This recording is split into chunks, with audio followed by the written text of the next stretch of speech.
So, okay, so let's go to your fight scene. Okay. I hate it when this happens to me. How do you approach it? All right, bro, check this out.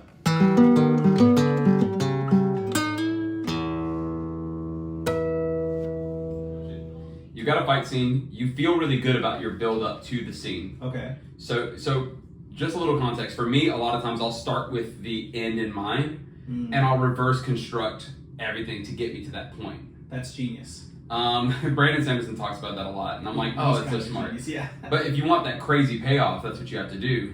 Sometimes, or that, that's one way to do it. For you, you've done all this building to get to this scene, and now what you had in mind is out the window because half the characters are dead. Yeah.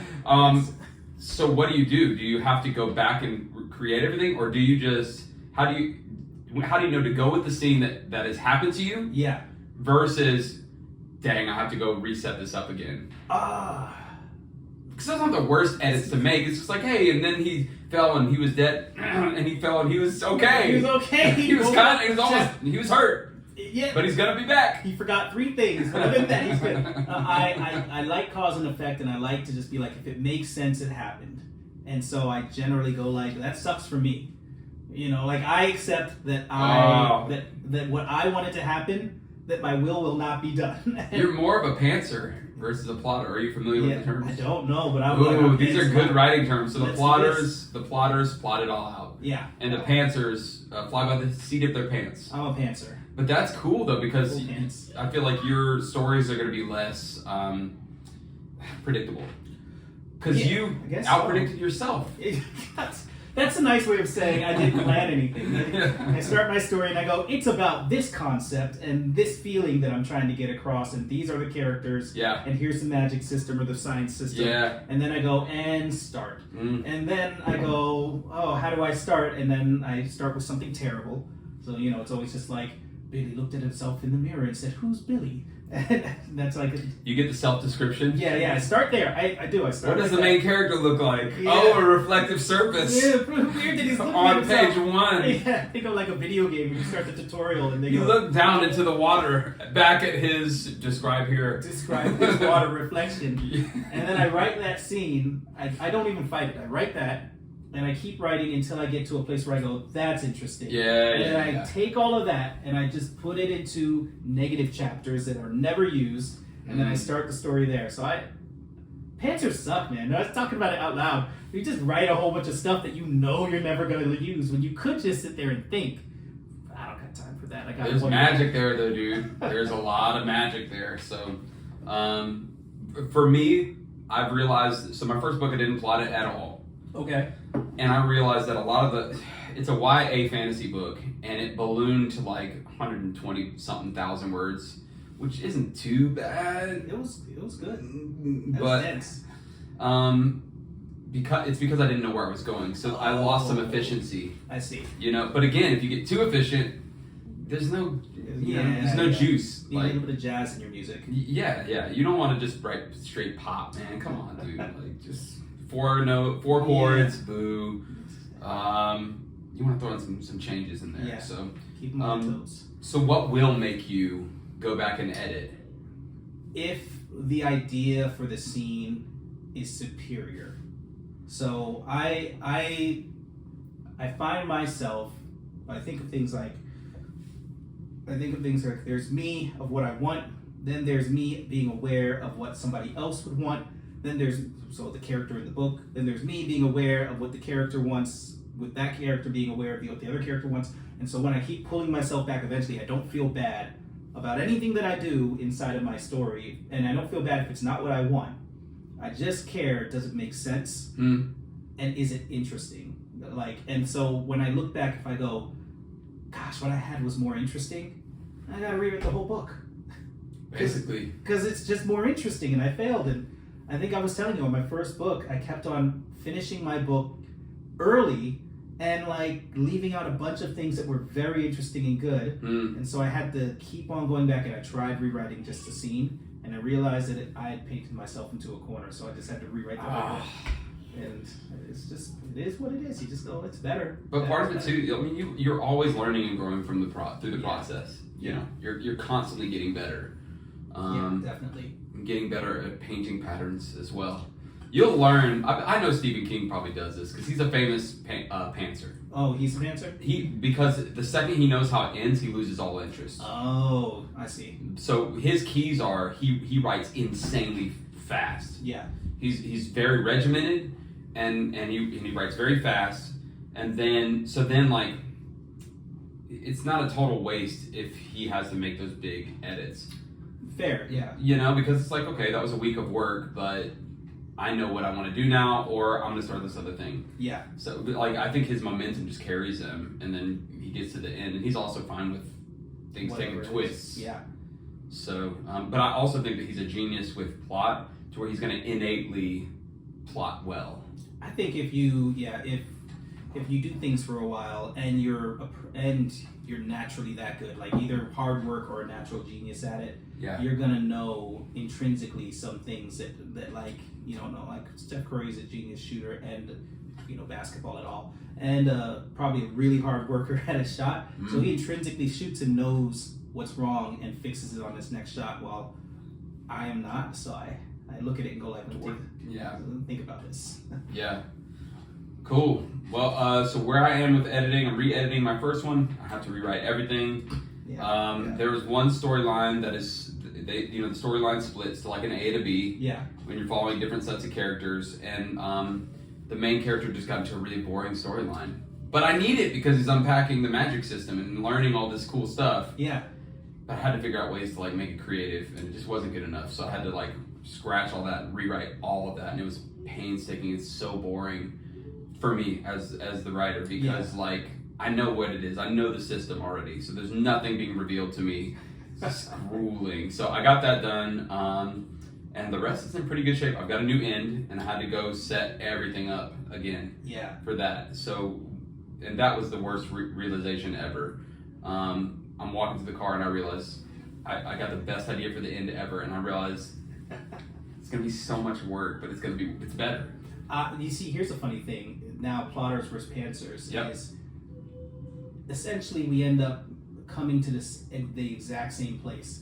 You just come to a place where you go, I've plotted out everything, and since you've already written, you're like, it just means I rewrite. And I go, I've plotted nothing, and I've come here, and it just means I rewrite. Yeah. I guess the bad plotters wouldn't make the change. That's when plotting kills you, because you're not going to be willing to be flexible. Yeah. And so you're going to sacrifice your whole book so that you can follow your original plan. I think that's bad pantsers too. So I think the answer is writing's work, to be honest with you. It's a labor of love, and it's a labor of creativity, and at the end of the day, it's just like any other creative avenue. It's work. You can't do anything for a living or for success or to actually make it interesting for other people that aren't you, and just say, nah, that's good. You're not. No one else is going to infer what we picture in our head. And inspiration can only take you so far. Yeah. Like you got the flash of inspiration. So I'm a songwriter, right? Mm-hmm. And I would always sit down with this inspiration, just put down a whole song in one set, sitting, because you got that beat or in your head, or you got that idea, and you're like, whoa, and you pursue it, you write it all down, and then you don't know until tomorrow whether it's crap or not. That's pretty fair. Because you feel amazing about it whenever you're ready. You're like, oh my gosh, my baby, I'm just creating this show, brought this into the world, and it's just a monster. It's just like not even. But the inspiration, and a lot of times you can't finish the verses or whatever, because you got the inspiration, you got the idea, you got the hook, and it's so good. Yeah. But at some point, you're gonna have to put in elbow grease, and you're gonna have to feel the meter of the lines, and you're gonna have to make sure the rhyme happens at the right spot. Yeah. And you're just gonna have to grind through the potentialities of the English language to make the message fit in that line like you want it to. And it is what it is. And a lot of times, I learned early on, like, inspiration can't take you all the way. No. You're gonna have to grind sometimes, and that's actually okay. So I'll let you know. It's okay to grind a little bit. It's okay to not feel it. Yeah. That's fine. It's not even just okay, it's expected. You can't be inspirational all the way through. You have to grind. Mm-hmm. You can't just come up with the idea. You can't just be like, oh, the easy part is this part. Eventually you gotta pound the pavement, no matter who you are. Gotta do it. Yeah. Pantser or plotter alike. Plotter and pantser alike. It's cool that we're different. Isn't that cool? We have different opinions. Weird. All right, that's editing. So we could just start a whole new episode right now. There it is. Welcome. Welcome. Hey, what's up? We're Writers Bloc. Or this is the same episode continuing. I don't know. He doesn't know. But we're wearing the same clothes. Marc, different day. Different day. We only own. Same lighting. Nothing changes in life. Yeah, we live in a void. All right, I got a couple questions for you. All right, shoot. What's your go-to writing snack, and how shameful is it on a scale of 1 to 10? Ooh, all right. This is. And post this in the comments, please. Yes, actually, I'm gonna be super honest. So you guys gotta post yours. Okay. My go-to writing snack, and half of it I'm phasing out, is I'm a big chip guy, man. Oh, it's the worst. It's the worst. And not that it's not good, but just imagine you're sitting there writing every day, and what are you doing going through like a bunch of chips every single day? I'm just saying it's not good for you. I'm just saying writing's not really the most physical of jobs. Yeah, it's that big. It's that big carb just loaded, just like pounding your blood sugar straight in there, and it's not. Look, you calculate it's like 200 grams of carbs. Yeah, you're just pounding for no reason, mindlessly, just like sweeping it into. The blades shine bright. Bright's not good enough. Nom, nom, nom, what am I gonna do? and the other half. So I'm phasing out the chips, and this one I'll probably like keep, or maybe like tone down a bit. Big whiskey guy. Got you. Big whiskey guy. So I can't handle it, dude. Hey, I wish I couldn't. Yeah. Does it make you more creative? It does, man. It's so bad. Look, I don't know if it's real or not, because it's just like the picture of a writer that I had when I was a kid. Even when I didn't want to be a writer. It's like Hemingway or something. Yeah, it's just like whiskey. He died from whiskey, didn't he? He probably did. He probably like ignited in his stomach and. Maybe not like the person to try to be like in that sense. So, yeah. Oh man, he was a genius. He had it going on, man. What about you? What is on a scale of 1 to 10? I think it's a solid 9.5. Like, that's so good. I mean, dude, if you saw this, like I've got chip grease on this, like because from the one hand, it's only on the one side. Yeah. And it's just like kind of sticky. Chex Mix. Ooh. Like, oh my gosh, dude. So, I mean, chips are my vice for sure. Yeah. I'm a big coffee guy. If I start drinking coffee in the morning, then by the time it's like 3 o'clock, I'll make myself stop. Which it's past 3 o'clock right now, but I'm still drinking it. And I get this like buzz, you know. Yeah, yeah. And when I feel like shaky and stuff, then I know I've gone too far. I like a glass of red wine every now and then. Mm-hmm. Have to be careful with it. Got some health issues, and it makes me way worse of a writer. Interesting. Just very quick. So I've got some health complications. I couldn't drink for like 12 years, and now I'm getting a whole lot better, which is really cool. It's pretty great. So my doctor's like, you can have a glass of wine here and there. Really cool. The first day I had one glass of wine, just like my writing was like off a cliff. Yeah, because it makes me happy and content, you know. And I'm just like. I don't have to write anymore. You know what? I've done more than most. Yeah, I did 3 sentences. So yeah, it makes my willpower go to just crap. Oh man. So like, if it's a struggle at all, that's so funny. I fail. It's so funny. I give up. That you're a lot of these things are just the total opposite end of the coin. Mm-hmm. You sit me down with a glass of wine and I'll be like, or you give me the bottle and I'd say like, give me 12 hours. Yep, and you just create a whole this incredible work. Seven chapters in, feeling solid. You'd be like, this all makes sense. There's some brushing up you could do. It's loose. It's loose, man. You know. Yeah, it's going in there. And give you a glass of wine and you're like, I wrote it. It's the best of times. It's the worst of times, and I went to bed. Yep. Yeah. So I don't know. It's not good for me. Scale 1 to 10. I don't know. It's pretty high. Pretty high. Pretty high. The chips are really high. Probably 9.5. Chips are high. Chex Mixes. Oh my gosh, the crunch. Delicious. It's so good. Yeah. What is your favorite snack? How shameful is it on a scale of 1 to 10? So Chex Mix is not shameful until you cross a certain boundary. Oh, when your fingers are scraping the bottom of the bag. I mean, it's a 10. Like yeah. And then you turn the bag over. So wait, you do the bag dump? Yeah. No matter when you do the bag dump, full shame. Here's good friendship advice for everybody out there if you do it or don't. 1, don't do it. 2, don't do it in public. Don't do it in public. Don't do it in public, Yeah. for sure. That's really good. So I've got a discussion question for everybody. What is the first fantasy book you read that like brought you into the genre? And you said, I love this. I like it transported you to a different world. First favorite fantasy book, what was your memory of it? Where were you, like, background? That's Go. a really good question. All right, mine is... Off the top of your head? I do. I'm really interested. I hope you guys comment because I really want to read these. But my first one that ever got me interested, it was... My mom was telling me about it. I didn't read it. Okay. And then I went to read it after. But it was Lord of the Rings. Wow. It was Lord of the Rings. That's a good start. Yeah, I was all about it. I was like, what a cool story. She said, yeah. She told me all about it, like full through the whole book, all 3 books. And then she told me about The Hobbit. And then I was like, oh, this is a great thing. And she said, yeah, and then there's a book called The Silmarillion. Oh, dang, your mom was like... She's a beast. Oh, She's yeah. Yeah. And she's into the lore. She's into the lore. She liked The Silmarillion, but she read it because she loves Lord of the Rings. And that was the first book I read. The first book that I read of like fantasy and being like, I want to do was The Silmarillion. The Silmarillion? Yeah. It wasn't The Hobbit? She told me all about it. I was like, well, I gotta know the backstory. How old were you? I think it was like 12, 13. Dang, so you got into it. I mean, it was a slow read for me. Yeah.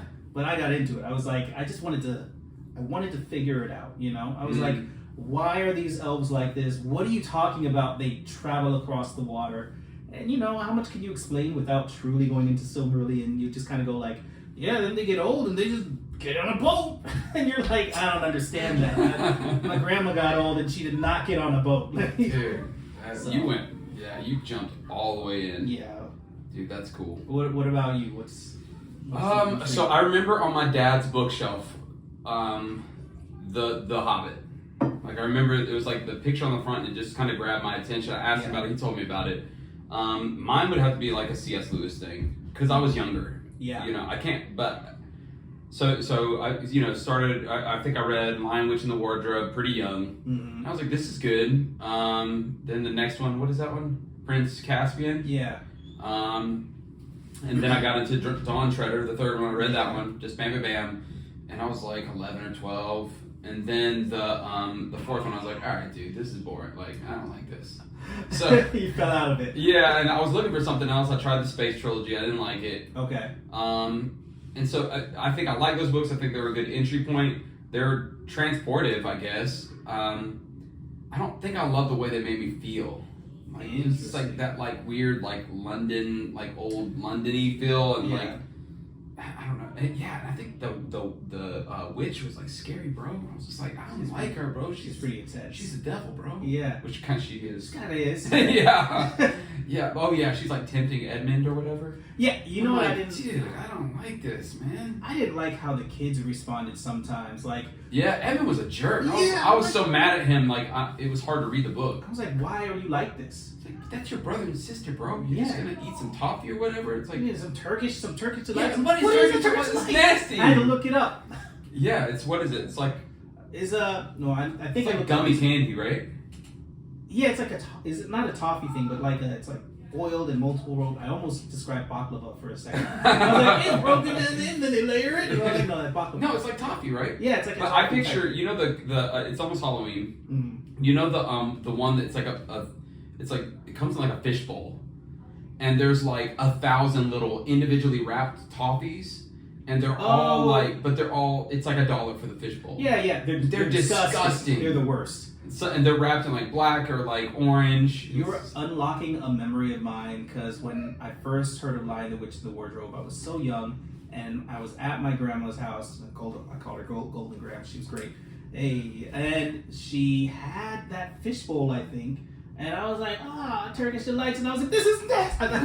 Vitamin, how could you? How could you monster? Yeah. It's not even worth it. Yeah, so, C.S. Lewis was like trying to really get across like a specific message. Yeah. And that his message made me, he needed Edmund to do what he did. Yeah. and I hated Edmond very much for being who he was. But honestly, the first book that I loved, that transported me, Lord of the Rings, dude. Yeah. Freaking Lord of the Rings. And I was like 12 and I read the whole thing. Yeah. I've like recently tried to get past that. Raise your hand if you couldn't get past Tom Bombadil. You know what I'm talking about? Oh, yeah, I know Tom Bombadil. It's the worst. He's song after song. It's 100 pages so of nothing. You know the rationale for yes. this? What is it? Tom Bombadil is supposed to be. Wait, no. Hold on. Tom Bombadil, that's the green wizard in the swampy area. Like, he's like so smelly. Yeah, he's like this weird superpowered dude Yeah. at the beginning. He's like separate from everybody. Kind of, yeah. Yeah. Oh, who's Tom Bombadil? Because not who is he? Who's he? What's the rationale for? But so the rationale for him is that not all characters that they would actually meet would factor into the story at all. Oh. Because if you're going onto a journey, you're gonna meet you're gonna meet people who you don't see later, and they play a pivotal role. And so that's him. He's just like he's purposely random, and he pisses a lot of people off. Isn't he the person that like sent the eagles though?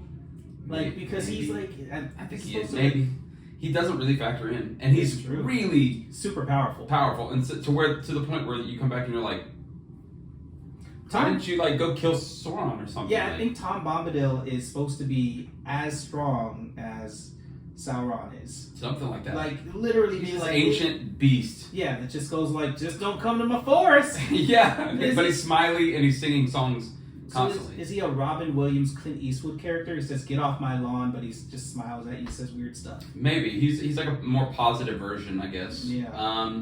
And he's super nice, and he is. Oh, he's also a vehicle for all of Tolkien's just poetry and stuff. Well then that makes sense why he's got all that then. He derails the heck out of that story, dude. I think that Tolkien was just like, I'm not writing another book right now, so I'll write a book in the book. Yeah. Just writing some poetry. Also on Tolkien, so. I can do whatever I want, really. What are you going to do? What are you going to say? I made up 5 languages for this one. Bro. Oh my gosh. Yeah. And then I'm doing world building for something. And it's like, okay, I could create a language here. You said that to yourself? I'm not saying you can't. You know, when you first start world building, you're thinking about it, and you're like, okay, I could create a language here. I could blah blah blah blah. And we're like, nah. What's the minimal amount of? I'm gonna cut off that whole storyline, so I don't have to build that. Yeah. Even though it's probably gonna go somewhere good. No. Like so. I just don't have the ability. I just know. I mean, I don't either. No way. I personally feel like, and he said it already, you're the kind of guy that would be like, well, it might take me 3 years. Yeah, but not that. Not that. No. Just no. Oh man, that'd be joyless. It would. Yeah, but I remember the way it made me feel, dude. Just like, what was your favorite part that actually like drew you in and made you say, I love this? I liked Samwise. I liked how his personality. When Samwise was introduced, and like I think it was like 2 chapters in. Yeah. He was just inviting. He just felt like a real person that I wanted to be friends with, and I never really liked Frodo that much. But I don't think anyone likes Frodo that much. Yeah. No offense, Frodo, man. Sorry, bro. Yeah. Elijah Wood, you're awesome too. Yeah, you're awesome. Yeah. But yeah, I just liked. I think that made me want to read it. I always have to have characters that I care about, you know. And then Aragorn, I thought like that. I was like, well, my cousins. I got two cousins, and one of them is like really like a strong guy. So he's like Gimli. He's like, I'm not Gimli. I said, yes, you were. And the other one, you're like fast. So you're like Legolas. He goes, yeah, sure. And I was like. So, that's super interesting. So the characters themselves are what sold you. Yeah, I like generally because I do so many in directing and filming. I do so much story that a lot of times, especially nowadays, I'm able to at least get a grasp of what's happening very quickly, and I'm able to go like in film at least because that's just easier. That's my place that I just know super well. Yeah, I'm able to look at a show and within like 5 minutes be like, oh no, the husband's bad guy. Yeah, you know, and like I'm just like I love it. I still enjoy the ride, but I know what the roller coaster kind of looks like. You know, And so you're more immune to like plot. Yeah. Yeah. I'm just like, but there's so many good stories, and there's a lot of good plots, and they can boil down into a few different categories, and then we add in spice to make that meal completely different. And I feel like characters are part of that meal. Like, just like, who are these people and why are they here, and what are they doing through this situation that you put them in? There's just walls up in front of them, and do they go under, over, around, or through? And Samwise stands there and says like, I'm going to help Mr. Frodo over the wall. And I'm like, who says that? That's wild. You're like waiting for it. Yeah, you're right. You're right. I was waiting for him to die the whole time. The whole time. Because he's so unassuming. Yeah. You know? But you're right. Like, what jumped out to you was like his helpfulness. Like, he was there. He's built different, you know? He's a servant. He's just like... ultimate servant guy. Yeah. He's built different. He literally, like, for a little bit, he holds the ring. Yeah. Everybody holds the ring, goes down real quick. Sam's like, was I holding the ring, Mr. Frodo? And we're like, yes, my G, you were holding the ring. He's like, I love you, dude. Yeah, You're the best. You were holding the ring and Frodo. Separately. Yeah. And I'm like, oh, gosh. Dude, that's cool. That's cool. Yeah, for me, it's more I think what got me was just the coolness of just the world, and the coolness of like the ring, and so I guess I don't know if you consider that the magic system, or if you consider that the tech of the world, or you know, but it was that like I was like, there's gonna be sword fights, there's gonna be some weird invisibility stuff, like I can't wait to see what happens with the setup, and it wasn't so much plot as much as it was where it was the magic system. Yeah, it was the magic system that got me. It's almost like I picture what got you excited being like a trailer for a movie a little bit, where it's not even, you're not really listening to them being like, they stole a ring or anything like that. You're just being, there's just like... You're a kid. Yeah, you're a kid. You just see like the cool mountain ranges, people with swords fighting, somebody puts a ring on and they disappear, you know, get off my land, they kick somebody, you shall not pass, and you're like, different creatures, and they all have different strengths and different weaknesses. Freaking Gimli, dude. Dude, Two Towers, I was rooting for that dude. I was like, let's go. Yeah. You know, and he won. Cool. He won. You remember that? He won. I don't think he did did he win in the movie? Yeah. Okay. Yeah, Gimli won in the movie. Yeah. It's like one extra or something. Yeah. Yeah. Oh, man. That was what like totally sold me. Really? At that point, I was like, this is the coolest thing ever created. They're battling, they're counting while they're fighting.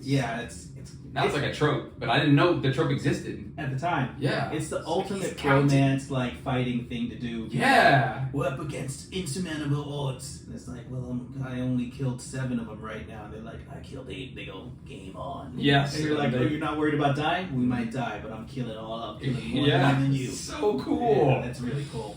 Man, I love it. Do you have a favorite sci-fi?